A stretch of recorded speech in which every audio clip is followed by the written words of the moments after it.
Hello, everybody. Thank you so much for being with us this evening.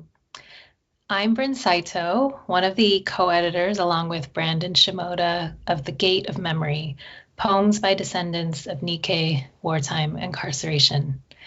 This book is 4 years in the making, and also a lifetime in the making, and also generations in the making.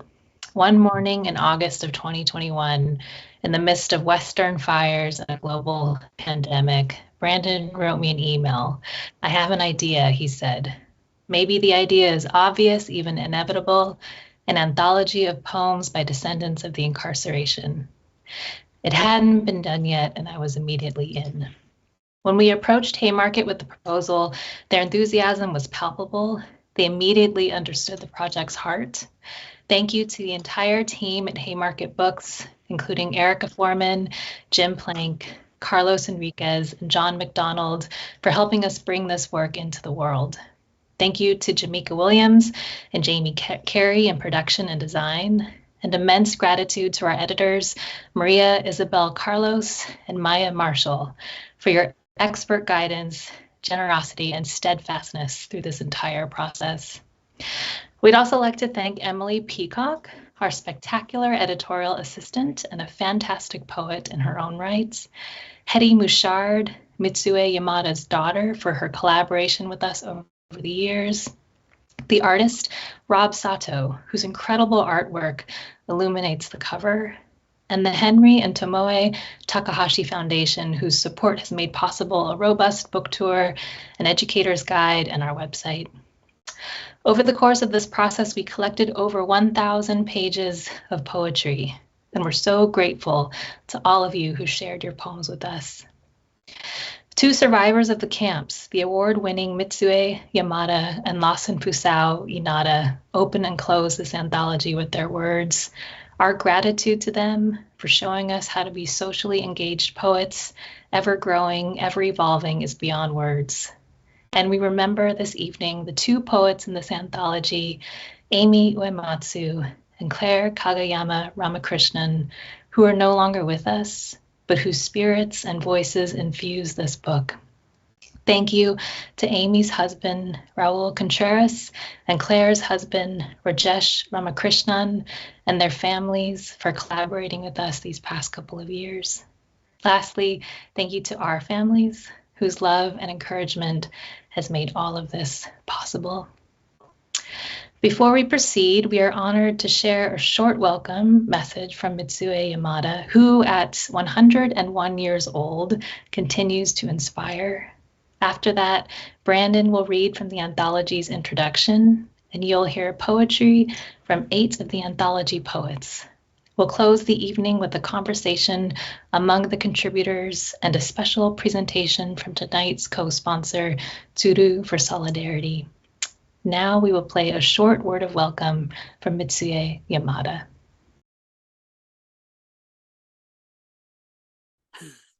Hi, everyone. I am so thrilled to see this book launch of The Gate of Memory. Brynn and Brandon, you are both such skilled editors as well as talented poets. Thank you for your hard work on bringing this remarkable collection of poems to us. This is an important work. Thank you.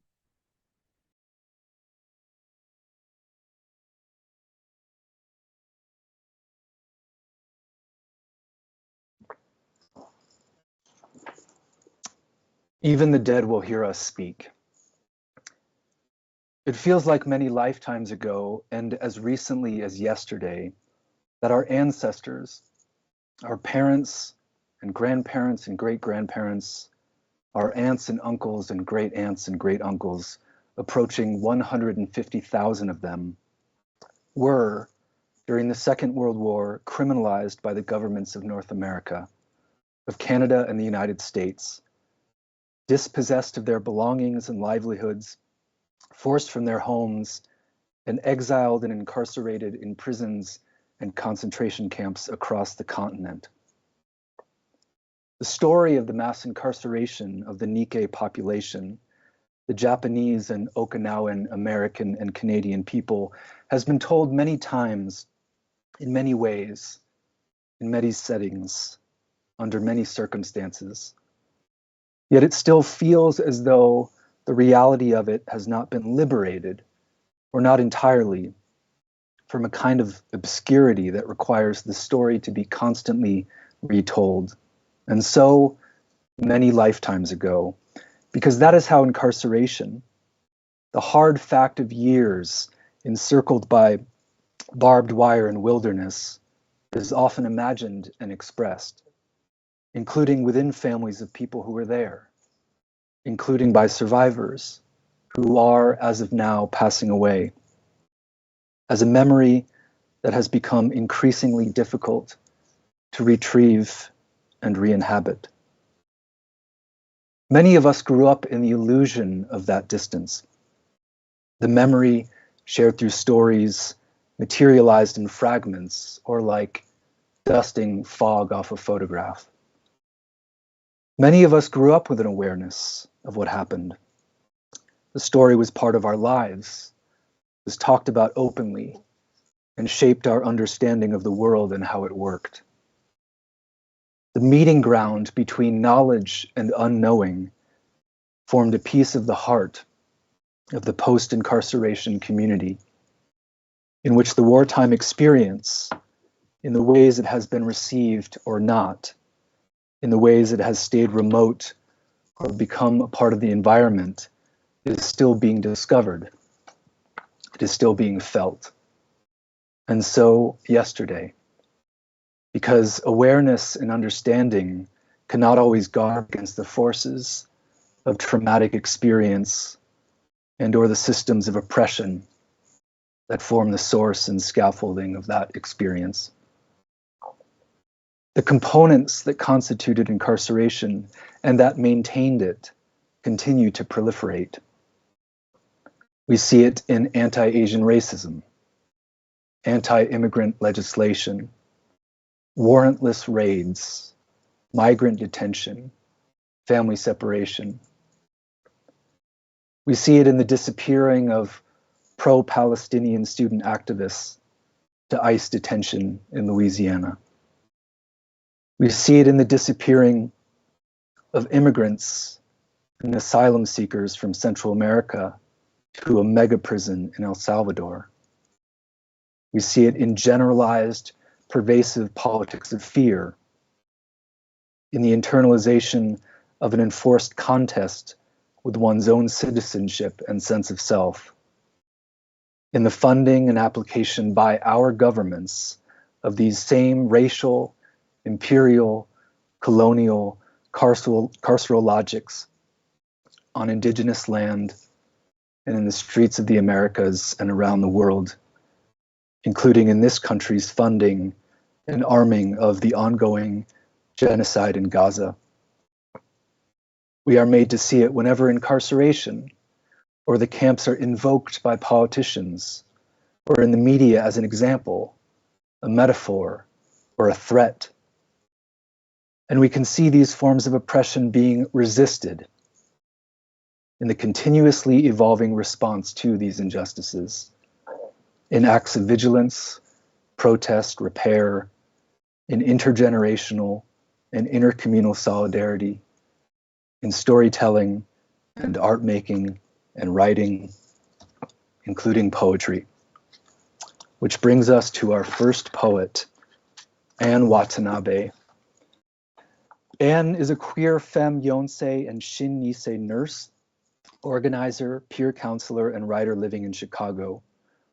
Her grandparents were incarcerated in Tashmi and Lillooet in Canada. She's a founding member of Nikkei Uprising, a Nikkei group that organizes for collective liberation with an abolitionist and anti-imperialist lens. Please welcome Anne Watanabe. Thank you so much, Brandon. It's amazing to be here with all of you, and I'm really grateful to you and Brynn for how you've curated all of these voices and stories and poems with so much care and intention. Before I read my poem, I just want to thank my Chicago Nikkei community, especially my doshi in Nikkei Uprising, and also friends who have built the youth Nikkei community here, many of whom have become dear friends. Without these people, this poem wouldn't exist. I feel like this poem came out of many, many like long conversations, but also protests and Zoom meetings and workshops and art builds. And yeah, I just appreciate the role of how poetry helps us to feel. And I think without feeling the impact of oppression, it's hard to also figure out how to like respond and resist. So I'm going to read my poem, Instructions to 1942. Instructions to all persons who incarcerated us. Go ahead, put up your posters, cast your nets, collect us and send us to camp. Just know that we'll be back. Generations you never dreamed of will spill into your future. In a year or two, we'll go on strike. In 30 years, we'll ask our parents why they never told us. In 40 years, we'll testify against you. We'll haunt you in the White House, in our poems, in the streets. We'll fill the streets with our faces, our voices, with cardboard and black paint, calling for abolition, solidarity, an end to borders, the fall of capitalism, and freedom for all of us, not just some of us. We, the ghosts of the not yet born, will join black and brown hands to dig our nails into the Cook County Jail, Fort Sill, Berks County Detention Center, and pull until the roots come loose. You'll find us hosting open mics at town halls, in healing circles. You'll find us bringing our young back to Manzanar. You'll find us scheming against you on Zoom screens. We'll leave mikans in the river for our dead babies in Tashmi. In 80 years, we'll still be pounding mochi, drinking sake, and filling our pockets with laughter. Go ahead, fill up our mouths with the taste of shame, a flavor we know so well. Each generation will spit out young seeds that have fermented in our cheeks. We'll dig our nails into our families, into each other, ourselves, and shake until our spirits come loose. When the strawberry juice ran down your chin and we disappeared into barbed wire, guard towers, mountains, and dust, did you think you'd ever see us again? Was the sugar so sweet you forgot the sugar cane? Just wait, you'll feel our nails digging into you. We'll fill up your ears with sand till you hear us from inside of a seashell. You'll remember us then. 27, no. 28, no. I'm going to introduce the next poet who will be reading, Michael Pryor. It's an honor to introduce another Japanese-Canadian poet. Michael Pryor is a poet and a teacher. His grandparents and their families were incarcerated in Tashmi, a camp located on the unceded land of the Coast Salish peoples. Pryor's most recent book of poems, Burning Province, won the 2021 BC and Yukon Book Prize for Poetry and the 2020 Canada-Japan Literary Award. Thank you so much, Anne, for the introduction and for your powerful poem. And thank you to Brynn and Brandon for this incredible anthology, which I see as just this really important act of care and caretaking, and everyone at Haymarket Books, and of course all the other contributors. I'm going to read a poem that responds to some visual art by the Japanese-Canadian poet, Canadian artist Kayla Isomura. And if you're not familiar with her work, she did this wonderful project called the Suitcase Project, where she went up and down the west coast of Canada and America, asking fourth and fifth generation Japanese Canadians and Japanese Americans to pack their suitcases as if they were being sent to a camp. And then she photographed them with what they packed.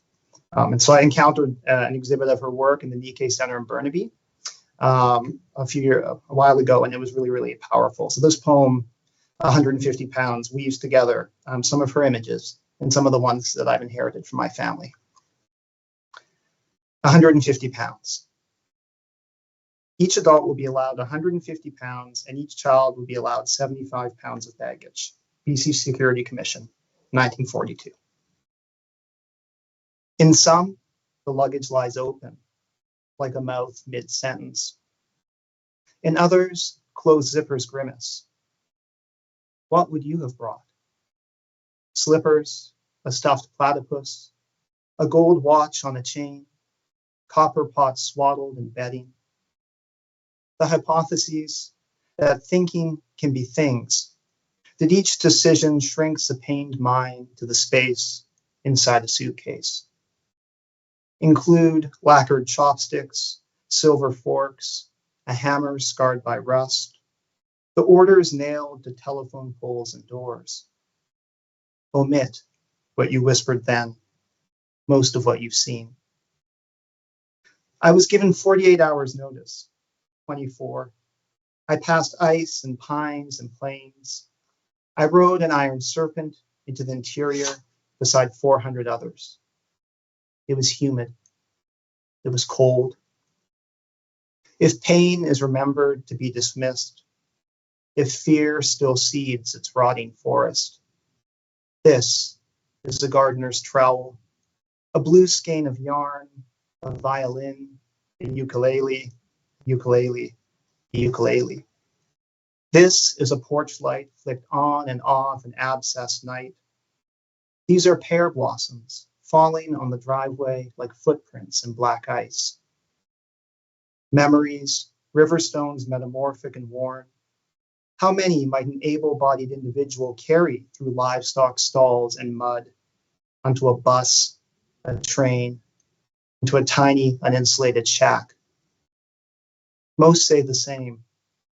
It could happen again. It is happening now. I couldn't make room for a dogless collar, a houndstooth scarf, a steel urn packed in styrofoam, a letter recording blood's divisive fractions. My father would not have come. My mother, my stepsister, my brother. What matters is not what you bring, but what you keep. She was there. He was too. Now it's my great pleasure to introduce my dear old friend, Carolyn Nakagawa, who I met at college and who is perhaps the first other Nikkei writer I ever met, and I'm grateful to Carolyn for so much. So Carolyn Nakagawa is a fourth generation Anglo-Japanese Canadian poet and playwright who makes her home in the territory colonized as Vancouver, British Columbia.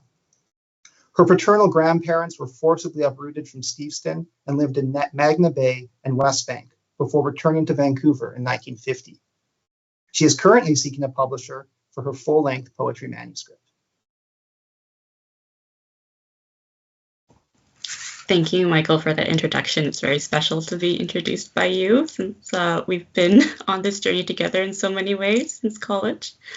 And I want to thank Anne, too, and the other poets. It's really wonderful to hear the work and have it so rooted in the community connections of organizing groups and the work of other artists in other disciplines. It's really special. And I'm really pleased to be able to read to you today. The poem that I'm going to read is called Evacuation, Don't Cancel Me.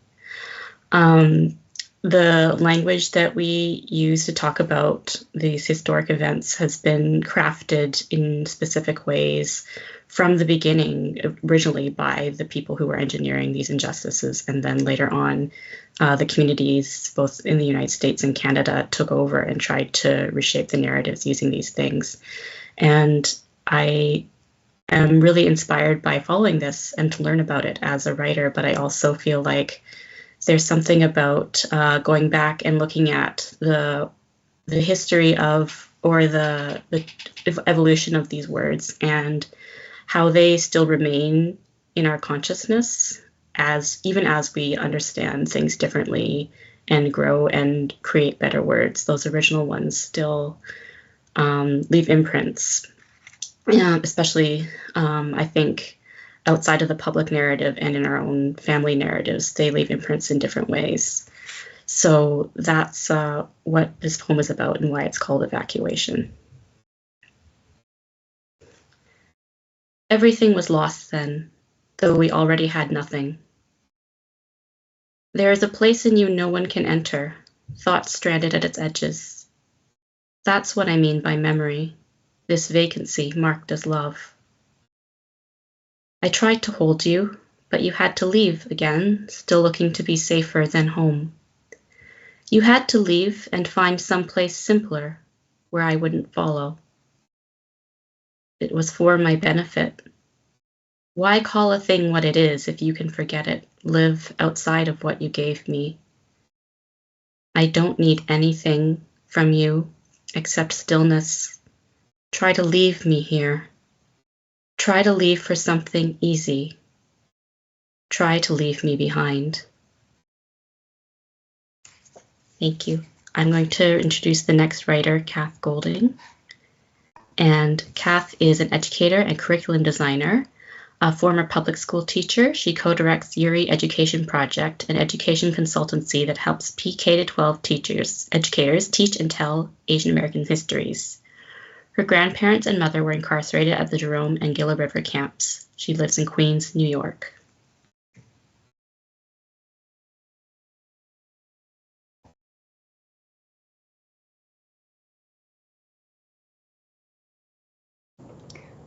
Thank you so much, Carolyn, for your poem and for introducing me. And I'm going to read a poem from the anthology, which I'm so grateful to be a part of, and grateful to Brynn and Brandon for bringing these poets together and for hosting this reading tonight. Thank you so much. But I'm going to read a poem called Toy Library. And the poem is based on a government document, and I stumbled upon it while I was on Densho, which is an amazing digital archive of Japanese American history.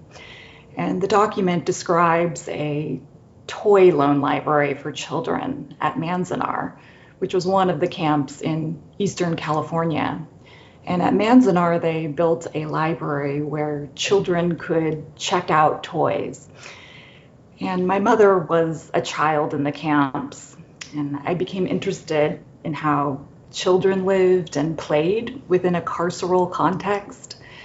And I thought about this toy library at Manzanar as an imaginary space where children in the camps could enact their fiercest, wildest needs and desires. And I also started to think about the toy library as an imaginary where I might encounter my own mother, who died in 2018 as a child. So I wondered what might happen if I met my mother inside the toy library. So this is a poem about that encounter. Toy library. During the war, they built a toy library for the children in the camps. The library was divided into sections, a toy lending room and 2 rooms for play. The camps had created an unnatural home situation, the administration reported. A lending library of toys would foster fairness, sportsmanship, and timely return of loans. The children in the camps did not care for the war games that appealed to children outside. They liked jacks, tiddlywinks, dominoes. And when the toy library opened, the children waited patiently. They filled out a card with their name, date, and the condition of the object.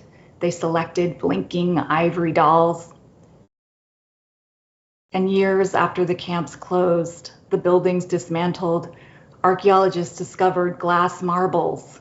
The marbles surfaced in remote areas away from prisoners' living quarters. The location of the marbles, the archaeologists determined, indicated the places for children's play. places far from the purview of adults. As a child, my mother said she was the king of the schoolyard, the master of marbles. In the weeks after her funeral, I found a Folgers coffee can in the back of a drawer. My mother's marbles, yellow, blue, and rainbow swirls, I rolled them in my palm and pressed the cool glass to my cheek. In his 1988 study, Children and Play and the Holocaust, Games Among the Shadows, George Eisen explains play in the camps confirms one of the deepest instincts in the human mind. Even when play is limited, Eisen wrote, children would establish a defensive perimeter. In the prison, children would insist on their agency. In the toy library, the logic of the camp was undone. The totalizing decimation, the academic theorizing, was now defunct. I considered the diffusion of agency the post-structural turn. In the toy library, I did less. I did nothing. Nothing appealed to me. My aims became subtler. My ambitions were stilted. My analysis turned sour, absurd. In the toy library, my mother was not to be disturbed. She picked out a cowboy hat, spurs for her two-tone boots, and a plastic horse with a curry comb. In the toy library, I upended the procedure. I argued with well-meaning civil servants. I slashed cards in the catalog. I refused the stated policies. I turned in items late. And in the toy library, my mother settled on a set of pistols. She twirled them. She caressed the ivory handles. She checked the safety. In the toy library, my mother assessed the situation. She saw who obeyed, who dissented. She saw me, and she aimed. Now I'm going to introduce the next poet. And the next poet is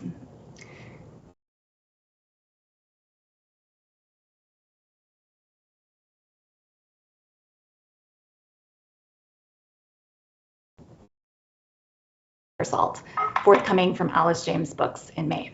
She teaches poetry and creative writing at Left Margin Lit in Berkeley, and her grandparents and great-grandparents were incarcerated at Rower and Lordsburg. Thank you, Kath, for reading. That was just a stunning poem. My name is Mia Ayumi Malhotra, and I'll be reading one of the poems that I have in this beautiful book. My copy of The Gate of Memory arrived just yesterday, and I had the extraordinary good luck of being in LA with Brynn and many others this past weekend, and there was a reading at the Japanese American National Museum, a sort of pre-launch celebration, I guess, in a way. And it was really an extraordinary event. I feel a lot of the energy from that evening sort of moving around in this space as well. Although I love the feel of this Skype-based event because we really are represented across some very, very vast geographic distances, which is really, really cool. And the poem that I'll be reading is a poem of tribute. It's written after the poet Patricia Smith, who wrote a poem called To My Many Fathers, Still Here Past. And I think I love so much that this poem is following Kath's poem about her mother, because this poem is about maybe not my mother, but my many mothers, the sense of generation that comes before me. As a writer, I'm very interested in matrilineage, the stories that are held and passed on along a mother's line. And so it's sort of in that spirit that I'll bring this poem to our gathering today. And you'll hear in it a lot of details from my family's history of floriculture on both sides of my family. There were flower nurseries, and you'll hear all of those details in the piece. A lot of those were sort of gathered from family archives, different histories that were written down, different stories that I heard. And without the existence of those archives, this poem wouldn't exist. And I think that's a part of what feels so magical about this anthology, that this archive that Brynn and Brandon have created for us ensures that these stories will be passed on and will continue to exist for the generations to come. So I will jump right in, and then we'll carry on. To my many mothers, Issei and Nisei, praise be to beef liver stew, to gravy biscuits and home-baked bread, to women in work pants and suspenders who worked like dogs in the packing shed, up to elbows in rose clippings. You fed us well, O goddesses of goulash and green beans, of Sunday dinners wrangled from the coop. For penny money and seamstressing, praise. For parsnips and sweet potatoes, praise. Even for the years lost to sharecropping and strawberries, hallelujah. You worked until the final hour, then rose 3 days later, baby squalling on your hip, back to breaking canes, clipping hooks, hustling the men through lunch hour. No breaks, boys. Hallelujah to Palm's cold cream, to curling rags and church bento socials. Praise to the nursery truck revving in the morning, the clank of steel pipes and boiler house rumble. All glory to the Berkeley streetcar and Key Route electric train, the smokestacks of Richmond and foggy peaks of San Francisco. And because they're what taught us to praise, glory to the roses run wild, the packing shed left to cobweb. Praise to the crowded horse stalls and half-built barracks of Aurora, Arkansas, dusty sheets and muffled nights of Block 9C. 100, Sakai Chu. 102, Sakai Ruby. 103, Sakai Kazue. Oh, praise to the camp midwives, the Nisei girls shooting hoops and swatting birdies when their mothers weren't looking, and to the college-bound co-ed who crossed the country, camp release papers in hand. Hallelujah, her truth marches on. And I always like to say that co-ed mentioned in the end of the poem is my grandmother, who was able to leave the camps early because she was admitted to college. So she was out and on the train line at a time when no other Japanese Americans really were. I am so excited to introduce our next poet for the evening. This is Emily Mitamura. Emily is a Yonsei poet and scholar of race, gender, empire, and film. With commitments to women of color and third world feminisms, their work takes up archival, relational, and bodily hauntings in the afterlives of mass and colonial violence. Emily's family was incarcerated at Poston and Hart Mountain.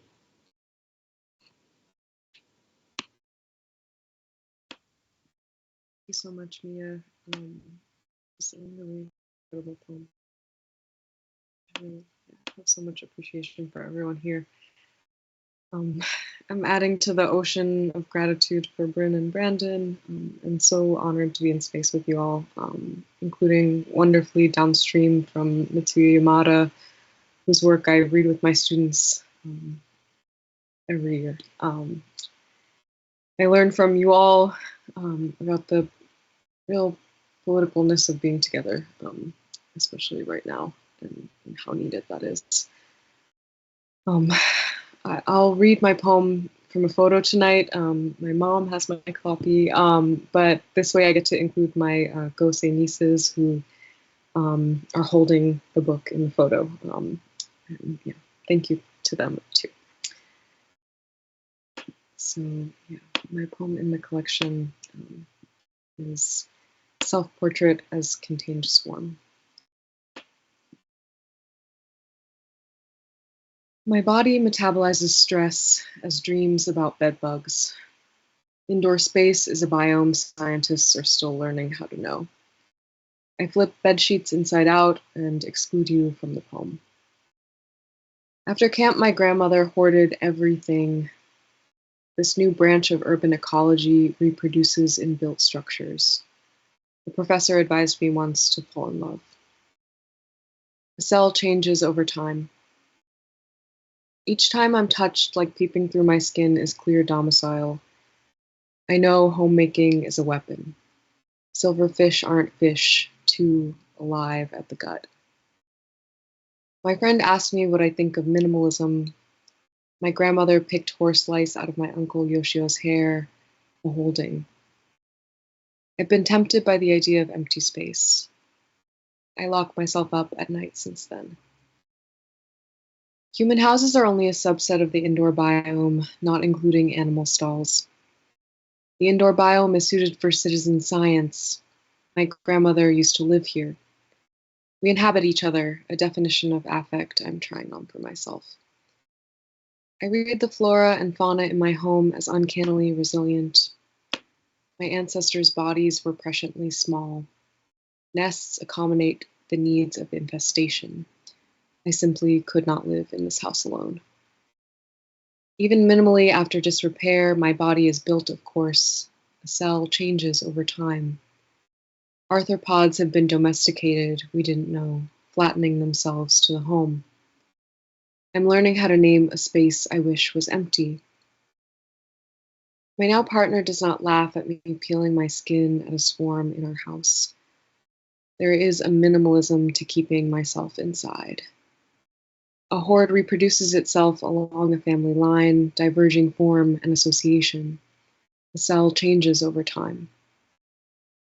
I want to exclude you from the poem. The house is crawling. Bedsheets might be a dried expanse. Empty space, the unseen, within and beneath the home must be cared for, stands in relation, if abhorred. I hoard myself a swarm. The ecosystem of my house requires the materiality of my living. I am as fruitful as I am indebted. My grandma used to live here. I still can't stand my own unempty sound. A single organism working isn't a house alive. Evolution happens to me as if that is love. My grandma is a swarm. I love a swarm. I could be a biome. Indeed, I am. Thank you. And yeah, I'm really so pleased to introduce Michael Ishii, who is a healer, artist, and community organizer. His mother and her family were incarcerated at Minidoka concentration camp, and his upstate New York relatives were massacred during World War II. Much of his life has been devoted to the work of nonviolence and healing multi-generational trauma related to Japanese American World War II incarceration. Thank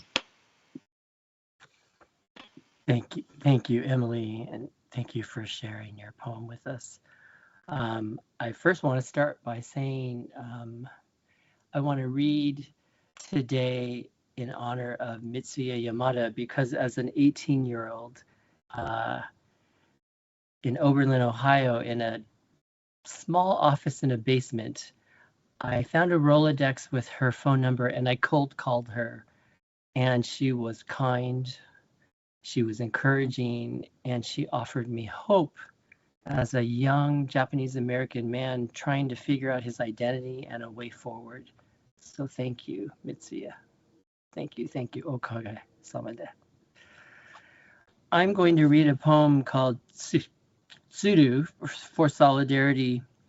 I performed this with Kishibashi at the 2020 Day of Remembrance at the Northwest Detention Center in Tacoma, Washington. Saito for Solidarity is still fighting that battle along with partner La Resistencia, who have been in that struggle for over 11 years. That detention site has recently been expanded and now incarcerates over 1,500 people And just recently, we marked the anniversary of the death of Charles Leo Daniel, who died on March 7th in 2024. Within a week of his death, 9 other people tried to commit suicide. There are gross violations of human rights currently taking place there, including sexual abuse, medical negligence, and terrible depravities happening to human beings. So today I'm going to also read this poem in honor of all those who are currently incarcerated at Northwest Detention Center and across this country, and now across an international network of detention sites that are sponsored by the United States government.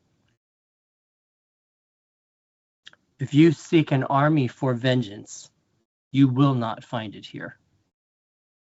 If retribution is the cry, we will not join you.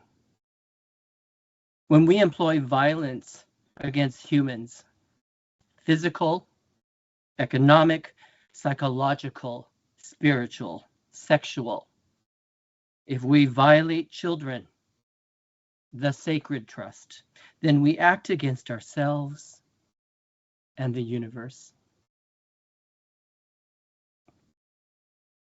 We are the crane people. Fragile wings, torn, bruised, resilient, born from righteous indignation. If you too search for courage to raise your voice and come to the fence in solidarity, armed with faith in humanity, then join us. From every corner of the community, prayers inscribed on their wings come tsuru, los pajaritos de curación, talismanic, instilled with ancestral kimochi, containers of long-held grief spilling forth, kodomo no tameni. Folded by hands that remember the sting of desert sand and wind, holding memories of Gammon, of horse stalls, guard towers, stockades, hardened resolve, silent tears, of surveillance, manipulation, questionnaires, and fracturing, of Oba-chan's despair, of guards' hands defiling young bodies, of clenched fingers bearing weight of suitcases filled with anxieties. These hands remember intimately fathers taken in the night, silent terror, forced removals, the separation of families, children behind barbed wire. Into the wings of the tsuru are folded 1,000 prayers, the thrum of taiko resonating the cries of humanity, and the resplendent light of Amaterasu returned to the world to force back darkness. But in this time, it was our own incarcerated children who remembered, we are the tsuru, bringing the light and resonance, knowing rightly to return to the fences, engendering the wisdom to understand healing across time and space, across oceans and divided countries, opening the future. Tsuru, fly from Hiroshima to Puyallup, to Minidoka, Manzanar, Heart Mountain, Granada, Rower, Jerome, Topaz, Poston, Gila River, Tule Lake, and then to Dilley, Laredo, Fort Sill, Tacoma, Berks, Fort Bliss, Greensboro. Tsuru soar to those targeted for destruction. Pass through barbed wire and chain link fence. Offer your preference to those most targeted.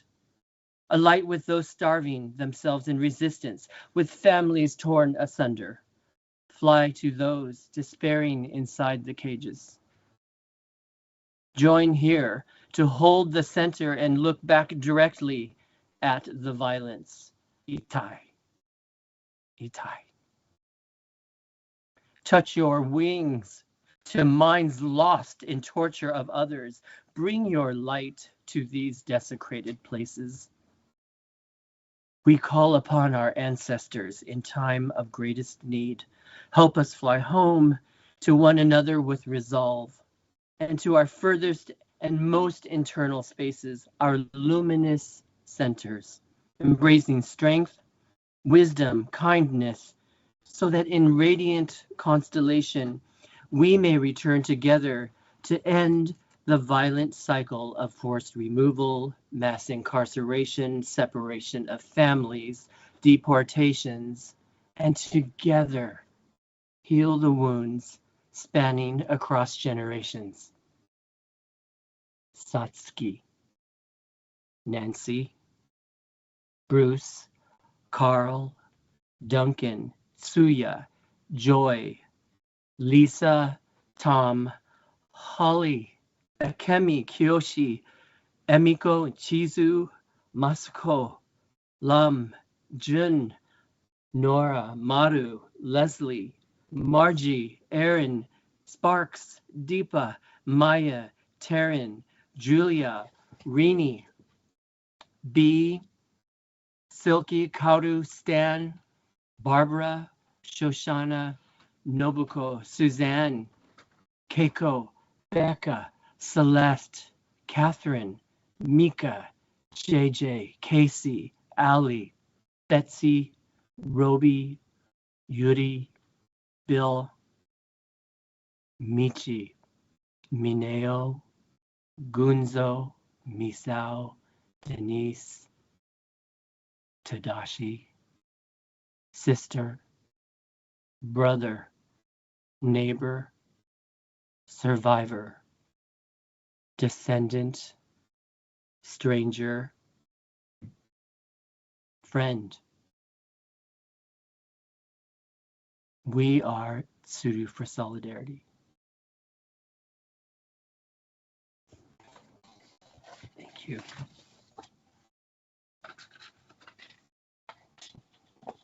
It's now a great honor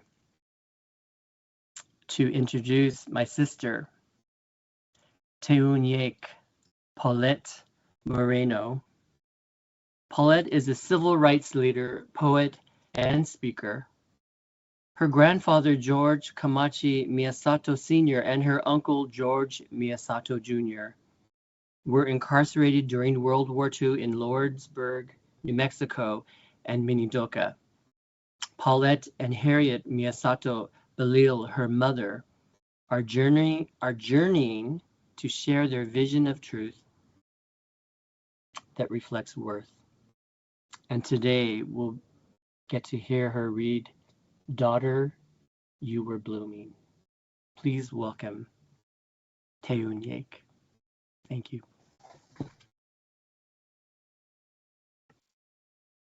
Good ashish.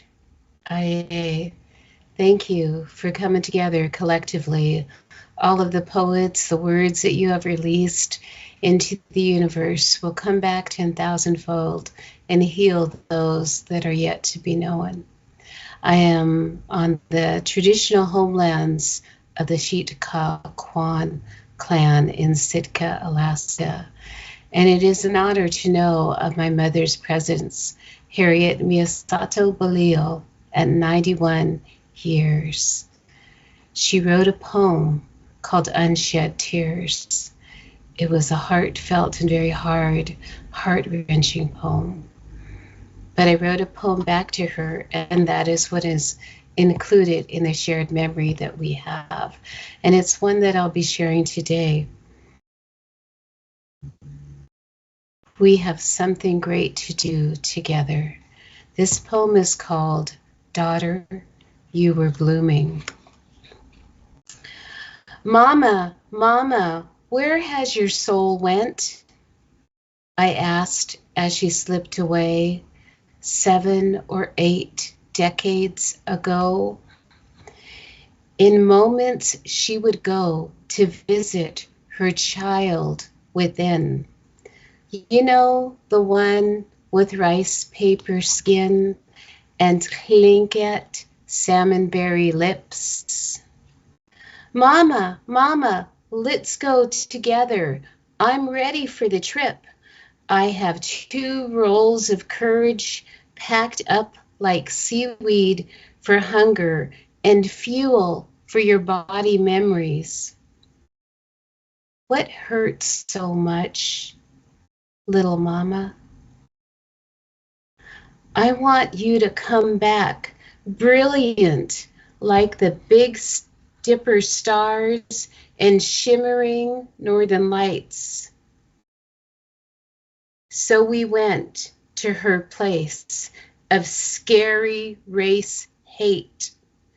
We saw and spoke to the feelings with big boots and wire hands that held her hostage, and we said, and I said, no more. Unhand her, give her over. We are her people. And she floated back like graven wings, an eagle down, landing, softly landing. And the good earth held her up and said, take her home.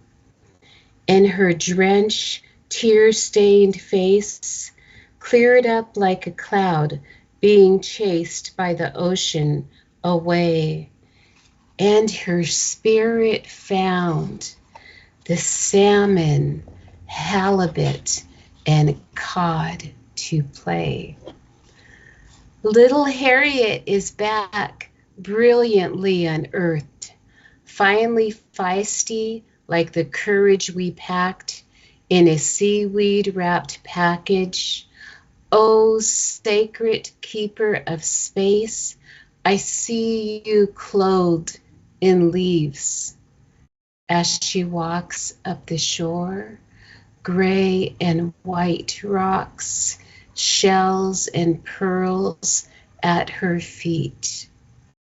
My mama became my mother, and she renewed her ocean of native abalone shine and the Japanese hues of blue herring grace by dropping that unshed tear into the rim of ocean's teacups. And today, mother and daughter play. All along, you were blooming.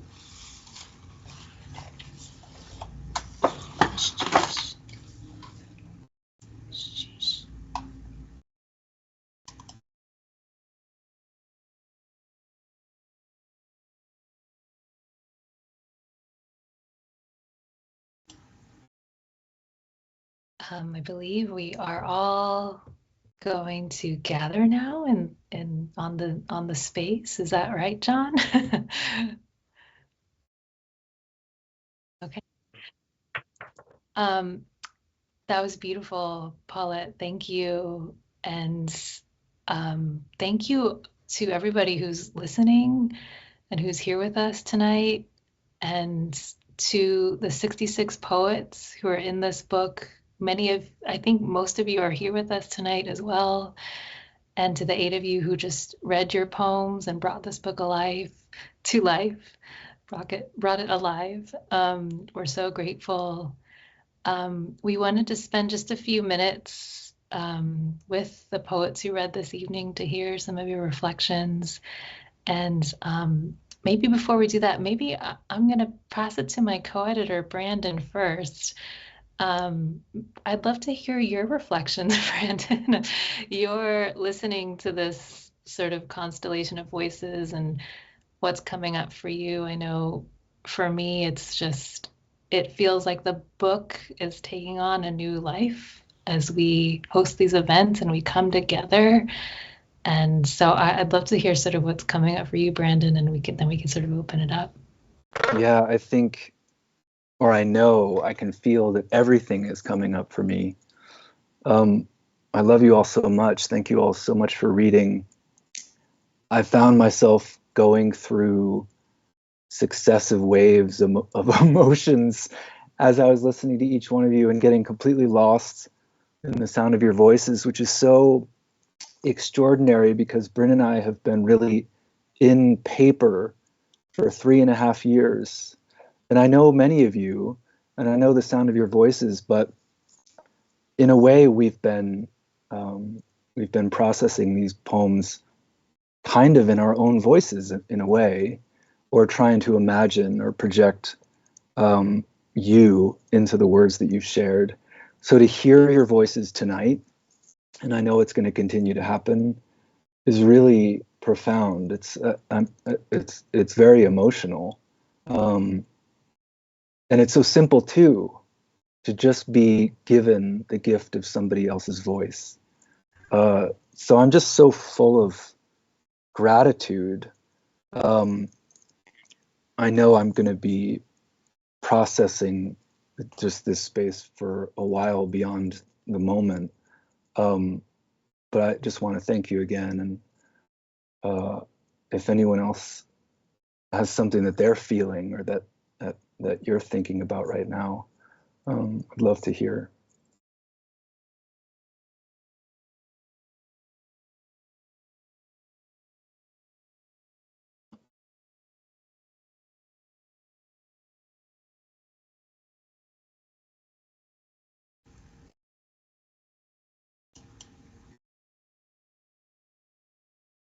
Yeah, Paulette, we'd love to hear some of your thoughts. Hi, thank you so much. I heard such a collective and powerful force of the human voice this evening. I'd like to acknowledge also all of our guests that are out there with us, and thank you for acknowledging the indigenous land of which you stand right now. That's very respectful. Our collective voice humbly comes before the world, but there is no doubt of the fierceness, the truth, and the power, and the need that we have to speak our truth and our ancestors and those that were encaged, those that went through the journey, the effects it had on us as families. One of them will be a healing effect for the world, will ripple through. And I know that in this space, I heard words brought to life, and it brought me into these collective memories with you. And I hope that we can insert to the world how the world should be, could be. And with our collective help, we will challenge anything less than what is a dignity and the proper way of the human spirit. I heard in the voices tonight safe places of playing and being, courageous places of experiencing, of reflecting. Every word that you have said tonight, every sentence, kind of like it rolled into the incarceration experience, and then it rolled back out, a safe place for us to come together. So I want to say thank you for this as I think of my mom, little Harriet, at 91, and I think of her healing journey. I know that one thing that she said is what she wants more than anything is to know that the experiences that the descendants heard, and that we have these strong voices. So thank you for that, Guneshish, for that. And it is time. It is time to rise. And we're doing that. Guneshish, thank you to all the creators of this. And a special hello to Sho, Mr. Tanaka's family, and the Miyasato family. We're very close in Alaska. So thank you for bringing Alaska forward too. Guneshish.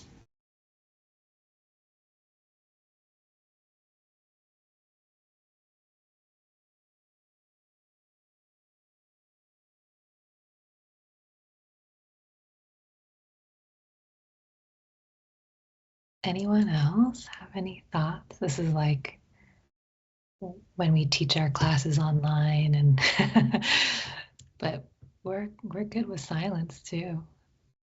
But any other thoughts or reflections, questions? I think maybe we'll have to sit and go away and write poems about tonight. I was thinking that when Mike was reading, because I was also at that rally in 2020, and I was with actually Erica Isumura and Kayla Isumura. We all went down to Tacoma together, and I think Erica wrote a poem about it that's in the anthology, and I also wrote a poem about it, which is published elsewhere. So I feel like these moments where we come together, we give voice to them, but it doesn't always come out immediately. It takes sometimes months or years to come into something that we need to feel like the words have been there.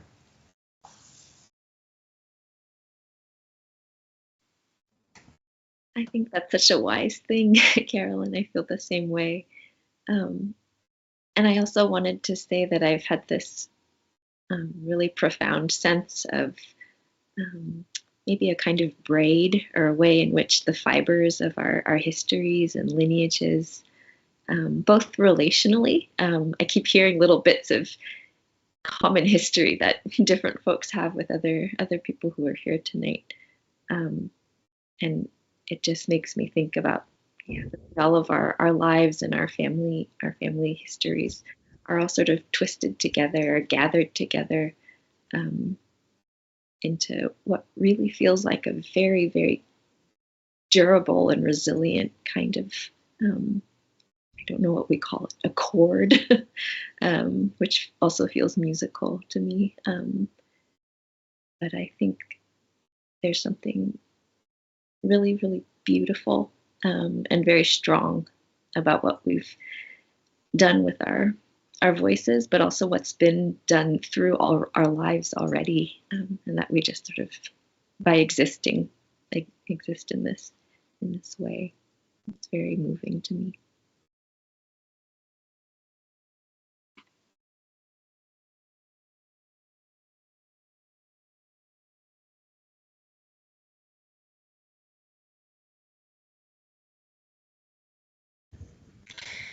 Yeah, thank you so much, everyone. It was really powerful to hear your poems. One thing that I'm thinking about is just like, like part of what feels powerful about like being part of a book of poetry that's all written by descendants of the incarceration is it almost feels like an acknowledgement of like the generational impact of trauma and oppression. And I think something I was thinking about tonight is how like, there's also kind of this generational impact of like resistance and of healing, and that we're all connected to like lineages of resistance and healing, including like, these things that seem like, I love the story about the poem about the toy library, and how like the framing of like children's, sort of just natural tendency and like almost insistence to play in any context, including in incarceration, like as a form of resistance. And just I think about like how like all of the ways that we try to like hold onto our humanness in a world that is kind of constantly pushing us to like let go of our humanness, or to like take that away from us. And so I think about like poetry in that way too. Is it like listening to your poems, like it draws out so much of the texture and like the color of the incarceration, like all of these like tiny fragments and moments and like experiences that are both like tiny and huge, and the way that like poetry can hold that, I really appreciate. And yeah, I mean, it's just, like, I don't know, like something I've just been thinking about with this book coming out is how, like, for so long, like, these were like conversations I was having by myself in my own head. Like, I had this experience when I was, in college, when I was in my early 20s, I think, or maybe not even. And I like found like Donna Nagata's book about like the intergenerational impact of the incarceration on a very dusty like library shelf in the basement of my college library. And I just had this huge like moment of epiphany with myself, like reading this book and being like, oh my God, like, you know, just like relating to it. And then finding like other books about like Japanese American activists in the 70s and, you know, just like seeing myself in ways as part of a lineage that I hadn't, or like part of a collective experience that I had never seen myself. And so, yeah, I was just like, yeah, like now, like this book can be a thing that like somebody finds on a dusty like library shelf and be like, oh, like this thing that I've been thinking about or talking to myself about in isolation in my own head is actually connected to this like larger community and this larger experience.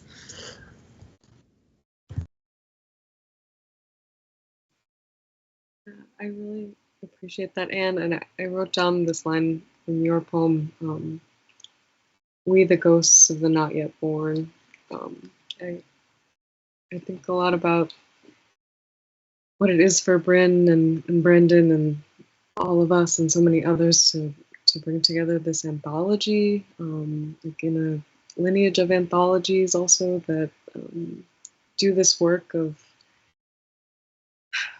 fragmenting and polyvocalizing what are these stories we need to tell, like that we need this fragmented position to be able to really, fragmented yet brought together, to be able to really like grapple with the kinds of oppression and unworld making that we are in. Like having Mitsuye Yamada write the intro and like, in the lineage of this bridge also, like how do we work our way through things, through genocide and pandemic and environmental destruction? I feel like it's in part in these places, these conversations that are built, and how we hold those lineages. So thank you.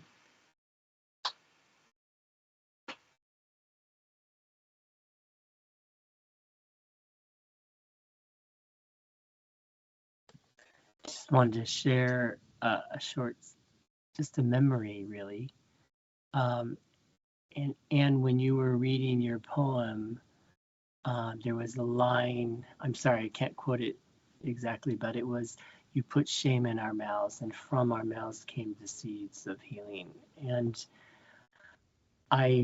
when you read that, I remembered being in El Paso with you at Fort Bliss. We had gone together as a group from the Japanese American community to oppose the incarceration of immigrant children there. And I was remembering how you moved, how you spoke. You spoke with the same tone as your poem, but it was how you moved with our survivors. And there was a grace in it, in a really violent, desecrated place. And it just reminded me that these poems are about a living movement of healing and resistance. And I was just moved really by every person here. The spirit, your soul that created these expressions comes from very deep and complicated family histories, and just want to say thank you and honor your families and your histories and everything that we've come through as a people.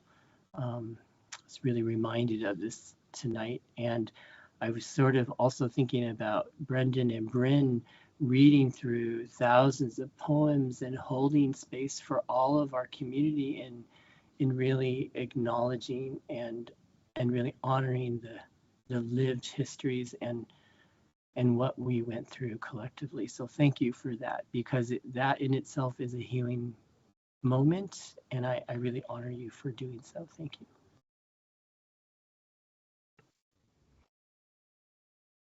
Yeah, thank you, Mike. I noticed there was a question.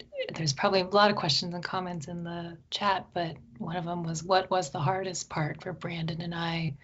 about this process. And in some ways, yeah, that was it in a way. It was those 1,000 pages.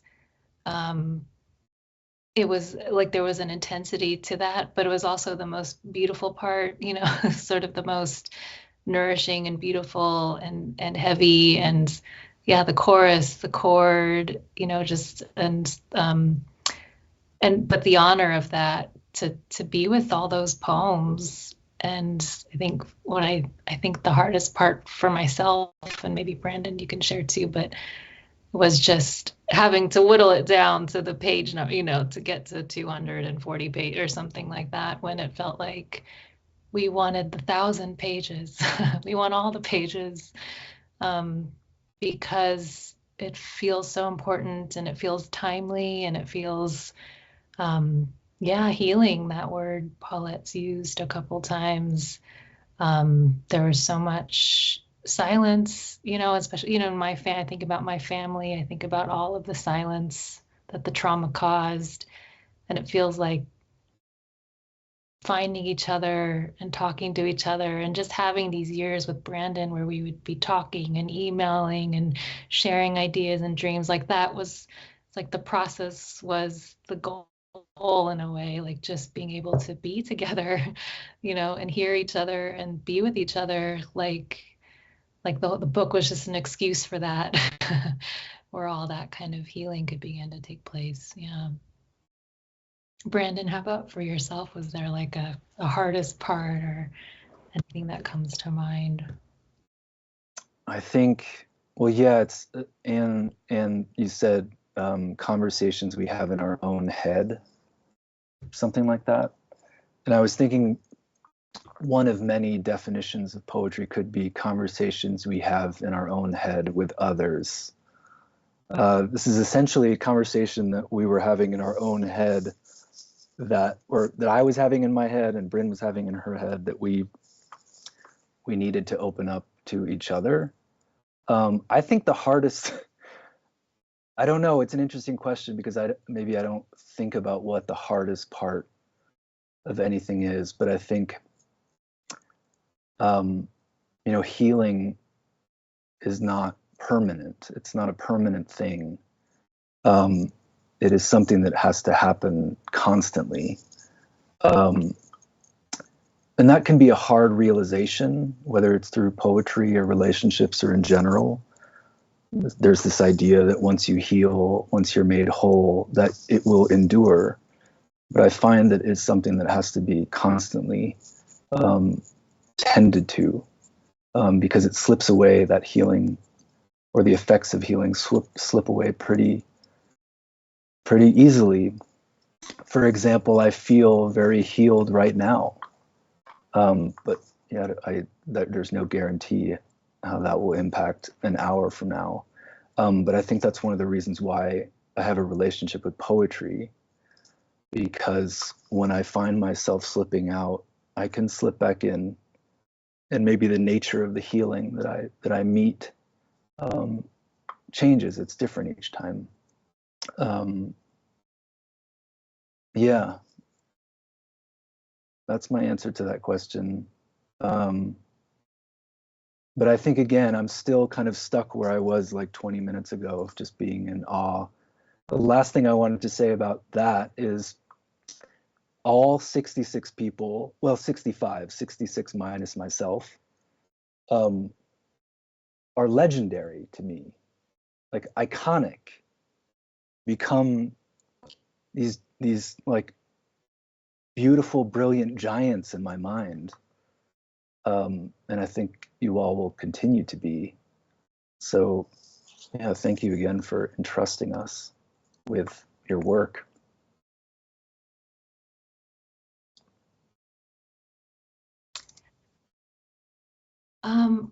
Yeah, I think with that, maybe we'll sort of, this will be the beginning of, you know, many conversations we'll have together, and hopefully many meetings, and hopefully get to meet in person. As Mia said, some of us were in LA last week. 23 of the poets got to read, and we got to be together, and we're just hoping this next 6 months, year, 2 year, 10 years, 20 years will be us continuing to gather. But we'd love to maybe segue to you, Mike, to talk a little bit about your work with Sudo for Solidarity. It was really important, I think, to Brandon and I, as we were rolling out this book, to think about all the ways in which these same forces that incarcerated our family are active in the world and are causing harm right now. And sort of this never again is now, and it's happening. And so to make connections, right, between our work and this book to these other organizations and the work that you're doing. So Mike, we'd love to, kind of hand it over to you as one of the co-sponsors this evening. Thank you. Thank you, Brynn, and thank you, Brandon, again, for the invitation to co-sponsor this event. Thank you to Haymarket Press for all of your support in publication of this amazing collection. We're so honored to be a part of this event. I'm deeply honored to be included myself as an individual. And there's much to say in this moment. I think, Brandon, in your framing of our evening together, you said it so well, like a poet that you are. I think what I could share right now is that Sudo started really as a protest. One of our genesis moments was at the protest in 2018 at the Tule Lake pilgrimage, in front of the Tule Lake jail, which is the infamous jail where they tortured many of our people during World War II who resisted, who held the flame of resistance. And it's really from that lineage that we can draw strength as a people and as a community. And as part of that lineage, there are so many others, the resistors of Heart Mountain, the protesters and resistors at Manzanar, and in so many places, the Loop prisoners, and in succeeding generations, the work of amazing organizations like Nikkei Progressives, Nikkei Resistors, all of Nikkei Uprising, who is here tonight, New York Day of Remembrance Committee, and so many others. And the Day of Remembrance committees around the country that have really, I think, upheld the lineage of resistance and remembrance.